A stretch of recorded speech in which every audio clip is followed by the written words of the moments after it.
ببول کی ٹہنی ببول کی ہو یا ٹہنی ہو نیم کی، ٹہنی ہو نیم کی،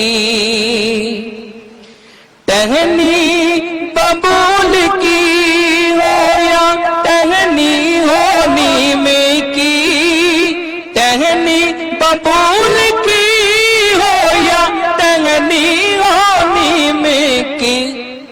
مسواک ہر طرح سے ہے سنت رسول کی، سنت رسول کی۔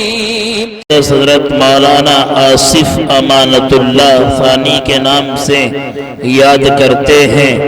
حضور والا کبھی ہنساتے ہیں تو کبھی رلاتے ہیں۔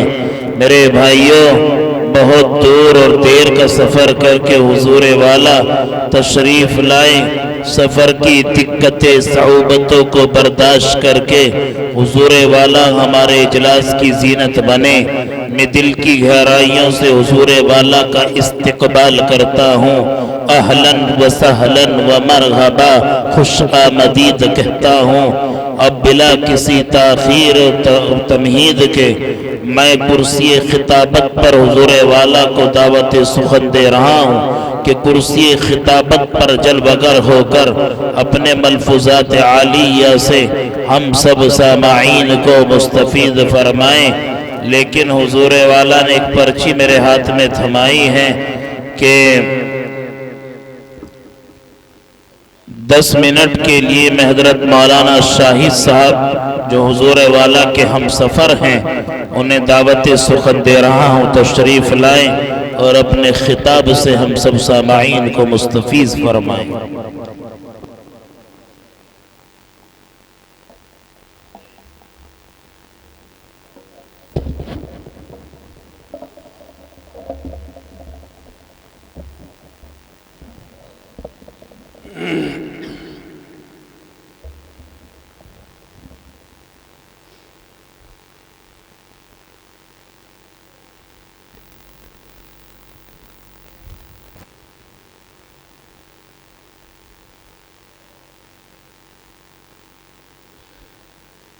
الحمد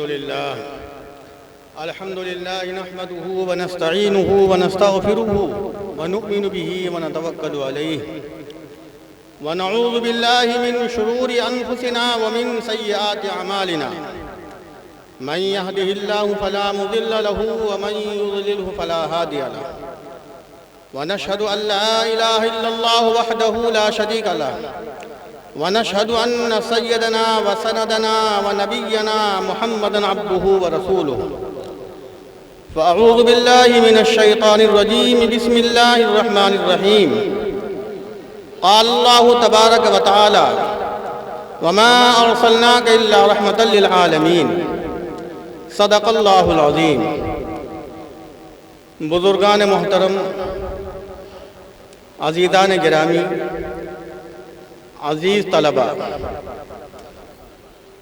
میں نے خطبہ مسنونہ کے بعد قرآن مقدس میں سے قرآن مقدس کے 17ویں سپارے میں سے ایک بہت ہی چھوٹی سی آیت چھانٹ کر آپ حضرات کے سامنے تلاوت کی۔ یہ آیت تلاوت کرنے کے اعتبار سے، دیکھنے کے اعتبار سے تو بہت چھوٹی معلوم ہوتی ہے، لیکن اس آیت میں آپ یہ سمجھ لیں مختصر طور پر کہ نبی کریم صلی اللہ علیہ وسلم کی مکمل سیرت اس میں رکھ دی گئی ہے، سمو دی گئی ہے۔ سیرت کسے کہتے ہیں؟ جو تعلیم یافتہ طبقہ یہاں پر اس وقت موجود ہے وہ تو سب سمجھتے ہیں کہ سیرت کیا ہے۔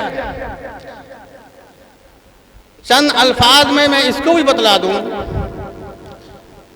کہ ایک مرتبہ ایک صحابی رسول نبی کریم صلی اللہ علیہ وسلم کی وفات کے بعد، آپ کی وصال کے بعد، اماں عائشہ صدیقہ کے پاس تشریف لائے اور یوں پوچھا اما عائشہ سے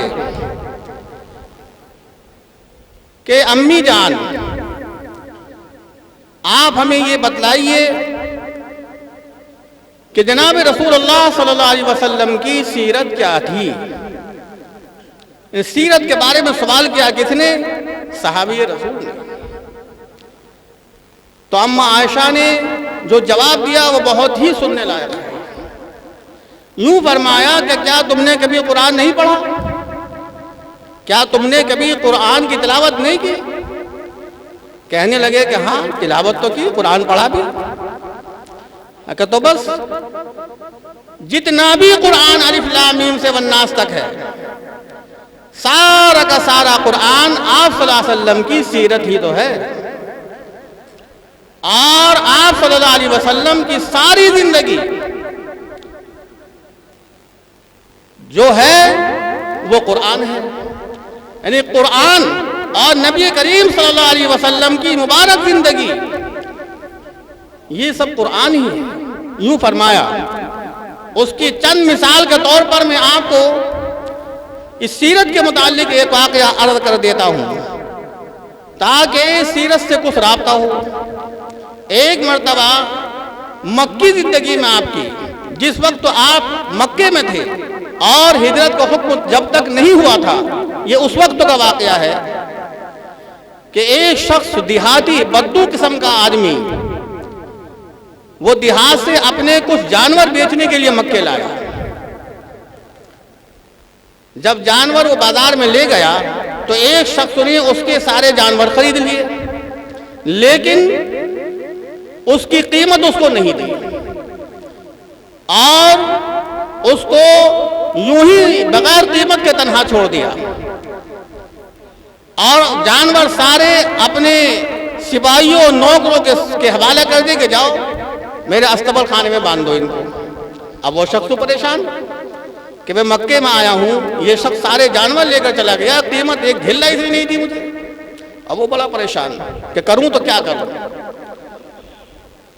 اس نے کسی سے کہا کہ بھائی یہاں پر کوئی مکے میں کوئی ایسا آدمی ہو کہ جو میری بات سن سکے، اور وہ آدمی ایسا ہونا چاہیے جو کم سے کم یہاں کا چودھری ہو، یہاں کا پردھان کے لیول کا ہو، اور یہاں کا نیتا ہو، یہاں کا حکمران ہو.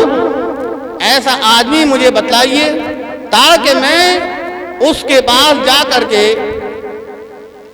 اپنی جانوروں کی قیمت کے متعلق کچھ بات رکھ سکوں. تو اس شخص نے کہا کہ ایک کام کر، تو اس وقت تو جا کعبے کے اندر، اور کعبے میں تجھے 15-20 آدمی وہاں پر اکٹھے بیٹھے ہوئے ملیں گے. اس وقت میں ابھی وہاں سے آ رہا ہوں، وہ سارے کے سارے موجود ہیں. یوں سمجھ لے کہ وہ جتنے بھی آدمی وہاں پر 15-20 بیٹھے ہیں وہ مکے کی ناک ہیں اور اس شہر مکہ کے چودھری ہیں. وہ ضرور تجھے تیرے جانوروں کی قیمت دلوا کر رہیں گے. وہ وہاں پہنچا، معلوم تھا وہ کون بیٹھے تھے وہاں پر. وہاں پر جو بیٹھے تھے ولید تھا، سفیان، حضرت سفیان تھے، کیونکہ حضرت سفیان رضی اللہ تعالیٰ بعد ایمان لے کر کے آئے ہیں. تو ہمارے لیے تو بڑے کبائر صحابہ میں سے ہیں، لیکن اس وقت تک ایمان نہیں لائے تھے. اور وہاں پر امیہ بھی تھا، وہاں پر عتبہ بھی تھا، وہاں پر عتبہ کے دونوں بیٹے بھی تھے، وہاں پر اور بھی کچھ چودھری تھے جو مکے کے بڑی ناک والے اور اونچی ناک والے لوگ کہلاتے تھے.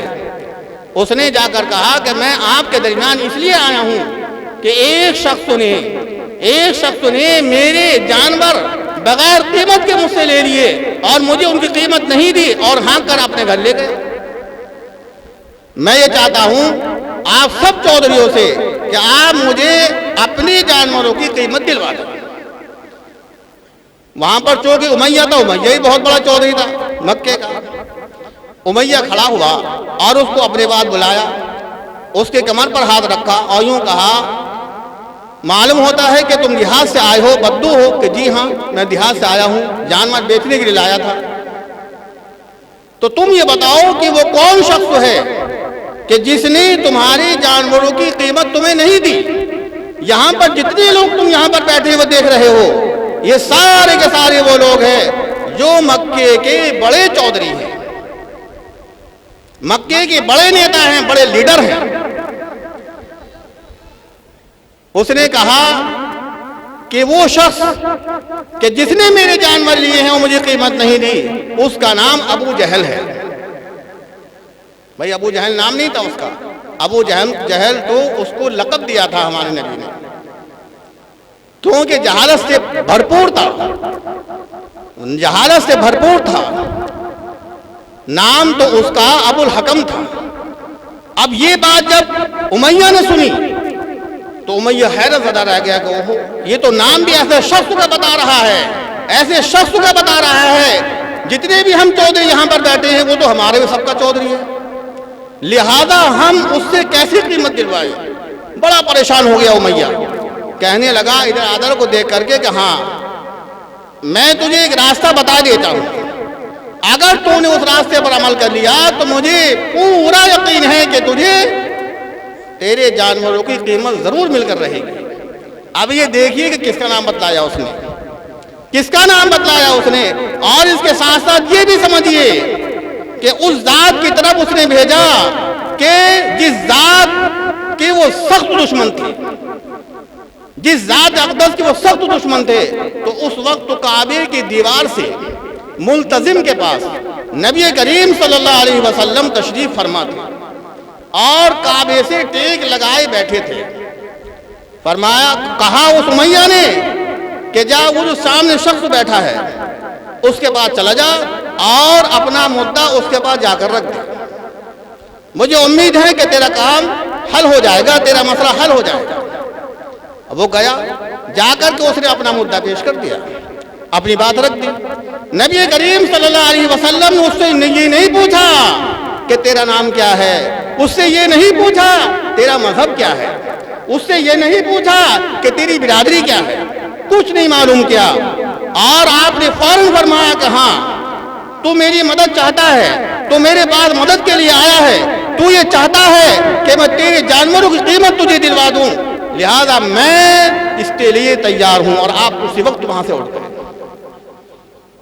اور اس نے یہ بھی معلوم کیا کہ تو گاؤں سے دیہات سے آیا ہے, لہذا تو بھوکا بھی ہوگا, تو پیاسا بھی ہوگا, تو تھکا ہوا بھی ہوگا.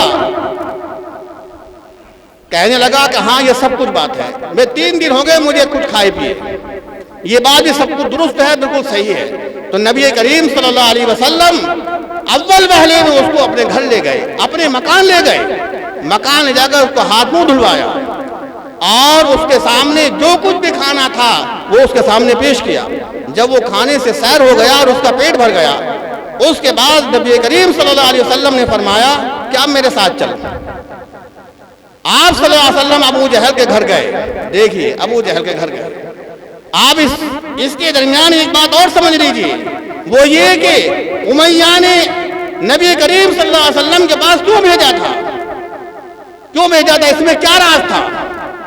یہ تو اسے یقین تھا ہی کہ یہ اس بدو کی مدد کو ضرور جائیں گے, لیکن اس کے پیچھے راز جو تھا وہ یہ تھا چونکہ ابو جہل ہر وقت اس فراق میں رہتا تھا, ہر وقت اس کا منتظر رہتا تھا, اس وقت بھی تلاش میں رہتا تھا کہ کہیں نہ کہیں سے کوئی بات ایسی مجھے ملے کہ جس سے میں محمد صلی اللہ علیہ وسلم سے جھگڑا کرنے کا مجھے موقع ہو. لہذا یہ بہترین موقع تھا. امیہ نے چاہا, امیہ کی منشا یہ تھی کہ ابو جہل کا جھگڑا محمد سے ہوگا, ان کے خاندان سے ہوگا, ان کی برادری سے ہوگا, ہم جتنے بھی یہاں پر موجود ہیں ہم اس میں شریک ہو جائیں گے, ہم اس میں شریک ہو جائیں گے. لہذا امیہ کا منشا یہ تھا. ابو جہل کے پاس جا کر کے نبی کریم صلی اللہ علیہ وسلم نے اس کو آواز دی, اس کو آواز دی. اب جب ابو جہل باہر نکلا تو انہوں نے دیکھا محمد صلی اللہ علیہ وسلم کو کھڑا ہوا. کہنے لگا کہ محمد کیسے آئے. نبی کریم صلی اللہ علیہ وسلم نے یوں فرمایا کہ اے ابو جہل, دیکھ دشمنی اس سے کی جاتی ہے, تکلیف اس کو دی جاتی ہے نقصان اس کا کیا جاتا ہے کہ جو برابر کا دشمن ہوتا ہے، جو برابر کا دشمن ہوتا ہے، یہ شخص جو بدو ہے، یہ جو گاؤں دیہات کا رہنے والا ہے، یہ تیری برابری کا نہیں ہے، لہذا اگر تو اس کی قیمت مارے گا، اس کا مال مارے گا، تو اس میں تیری توہین ہوگی۔ بس یہ بات سننا تھا، فوراً اندر گیا اور اس کی پوری قیمت لا کر کے اس کے جانوروں کو اس کے حوالے کر دیا۔ یہ تھے نبی کریم صلی اللہ علیہ وسلم کے اخلاق، یہ تھے نبی کریم صلی اللہ علیہ وسلم کی سیرت۔ تو اس لیے میرے محترم بزرگوں اور دوستو، ہمیں اور آپ کو بھی نبی کریم صلی اللہ علیہ وسلم کی سیرت اور آپ کے اخلاق اپنانے کی ضرورت ہے۔ اگر واقعی میں ہمارے اندر آپ کی سیرت، آپ کے جیسے اونچے اخلاق اگر ہمارے اندر آ گئے اور ہم نے وہی اخلاق پیدا کر لیے، تو دنیا کی کوئی طاقت ایسی نہیں ہے جو ہمیں دبا سکے، ہمیں ذلیل کر سکے، ہمیں رسوا کر سکے۔ اللہ تبارک و تعالی تمام مسلمانوں کو عزت کی زندگی نصیب فرمائے اور ذلت کی زندگی سے اللہ سارے مسلمانوں کی حفاظت فرمائے۔ وآخر دعوانا الحمدللہ رب العالمین۔ ماشاءاللہ، بہت خوب۔